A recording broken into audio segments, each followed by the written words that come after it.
જાંબુઘોડા તાલુકાના દાંડિયાપુરા ગામમાં રાત્રિના સમયે એક દીપડાએ ઘરમાં પ્રવેશ કરીને વ્યક્તિ પર હુમલો કર્યાની ઘટનાથી આખા વિસ્તારમાં ભયનો માહોલ છવાઈ ગયો છે.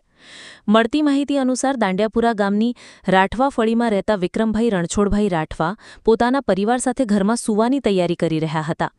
રાત્રિના લગભગ 10 વાગ્યાની આસપાસ તેમના ઘરના આંતરિક ભાગમાં બાંધેલા બકરાનો જોરદાર અવાજ આવ્યો. અવાજ સાંભળીને પરિવારજનો દોડી આવ્યા અને બૂમાબૂમ શરૂ કરી. આ બૂમાબૂમથી ડરીને ભાગતા દીપડાનો સીધો સામનો વિક્રમભાઈ સાથે થયો. ગભરાયેલા દીપડાએ વિક્રમભાઈ પર હુમલો કરી દીધો અને પછી તાત્કાલિક જંગલ તરફ ભાગી છૂટ્યો. હુમલાના કારણે વિક્રમભાઈના હાથ અને કમરના પાછળના ભાગે ગંભીર ઈજાઓ પહોંચી હતી.